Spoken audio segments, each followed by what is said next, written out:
Just a heads up before we get into today's episode, for our Aboriginal and Torres Strait Islander listeners, this episode contains the name of someone who has died. ABC Listen. Podcasts, radio, news, music and more. Especially the day after I've mowed, because there's a certain smell out here then when you've got fresh cut grass, and especially you come out in the morning and the sun's shining and all the mountains are on, it's beautiful. That's John Gardner, the greenskeeper at the Truwana Cape Barren Island Golf Course off the coast of Tasmania. Sounds idyllic, doesn't it?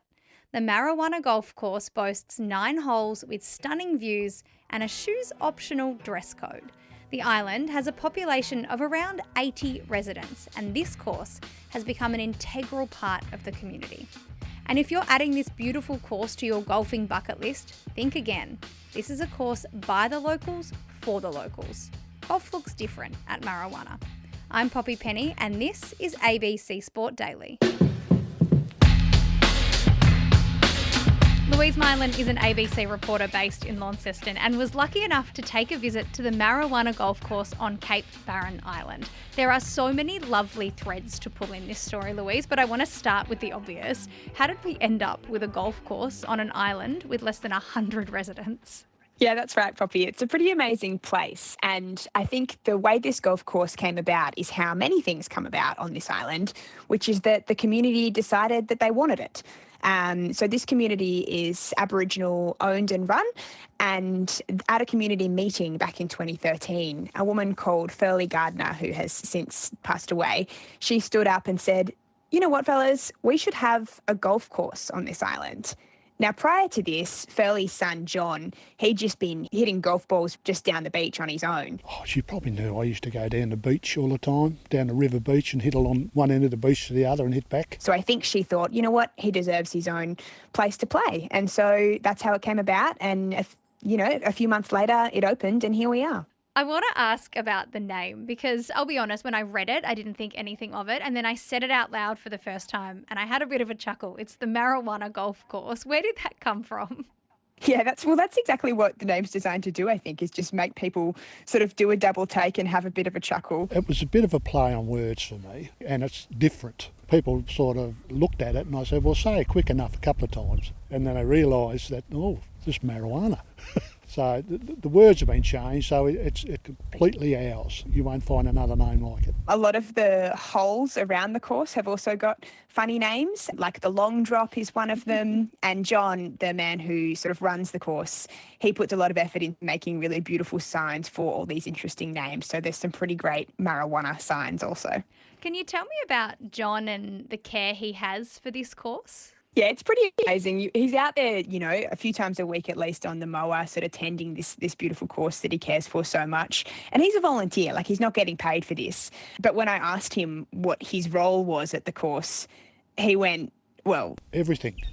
The greenkeeper, the manager, the organiser, player, do everything. All the things. And there are plenty of other people that help him out too, but everyone in the community, whenever you talk about the golf course, they go, oh, you got to talk to John. And it's really clear that he just puts so much love into it. And it's a pretty impressive thing that he's created. So we have a golf course on an island off the coast of Tasmania, and I can't imagine, having been to Tassie a couple of times, can't imagine the views are half bad. Can you tell me about the course itself and where it's situated? Oh, it's pretty spectacular, Poppy. It's so Truwana, Cape Barren Island is off the north coast of Tassie in the icy waters of the Bass Strait. It's a really isolated place, but it's incredibly beautiful. And from the course, on a clear day, you can see across to the next island over, which is Flinders Island, and you can see the mountain range there, just sort of looming on the horizon. It's sort of rolling green hills, dense bushland, and a clear blue ocean. It's really pretty magnificent. It's 9 holes. And John sort of changes them around so that the shape of the course changes every now and then. And it's just, really sort of clear air. You can hear the birds.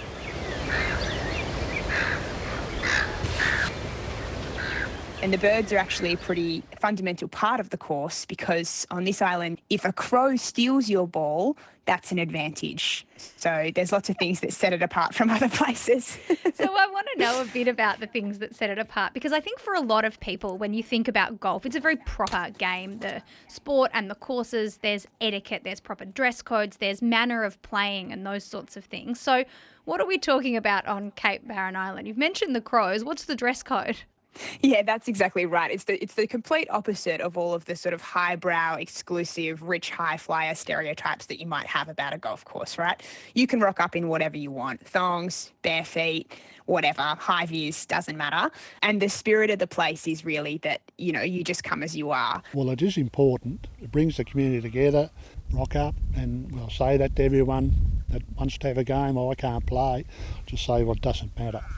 Just come out and have a hit and have some laughs, because you're bound to get some. And, you know, I don't want to offend anyone on this island because there are some players with decent shots, but I think it's fair to say no one's here to be a professional golfer.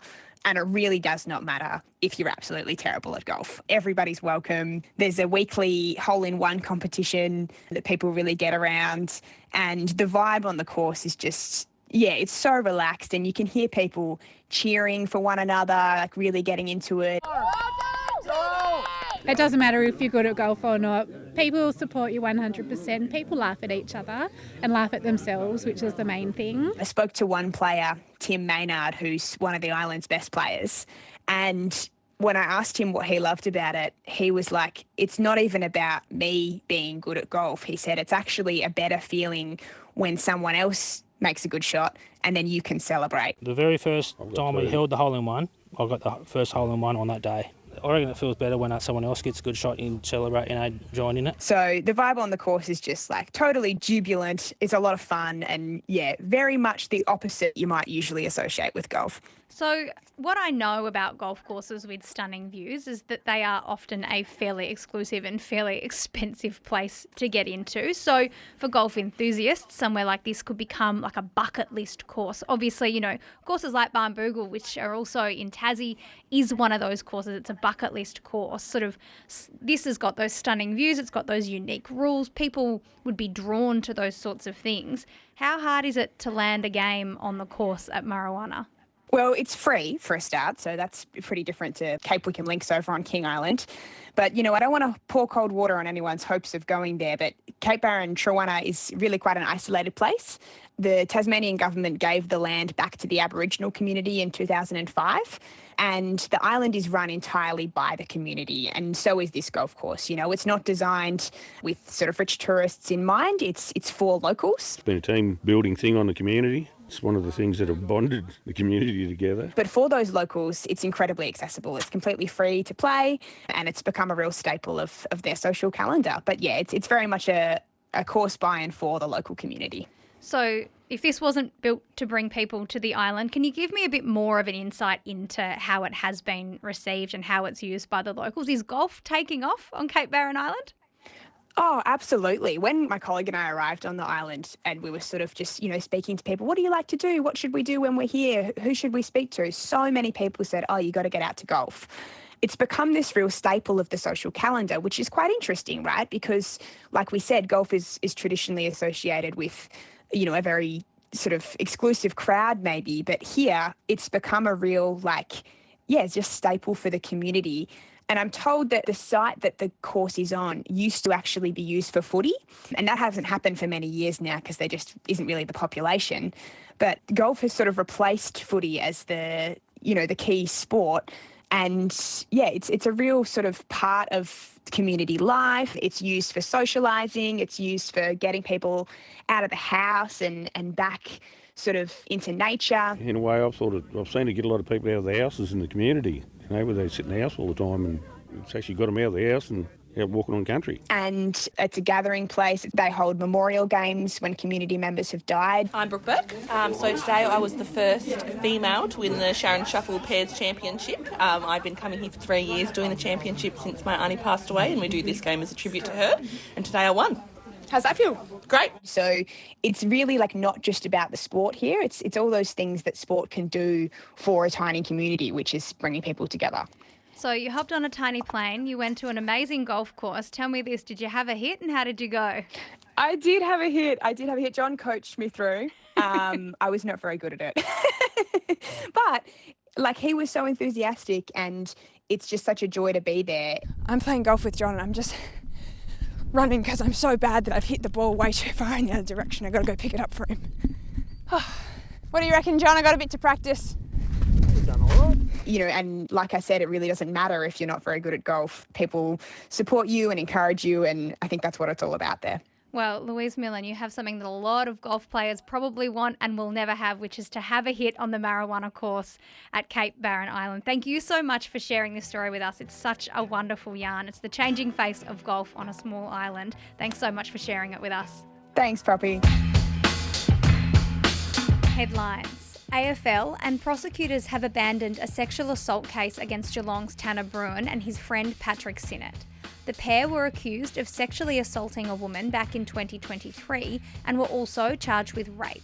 A committal hearing in September was told the men travelled with the woman to a bottle shop car park and paid for sexual services.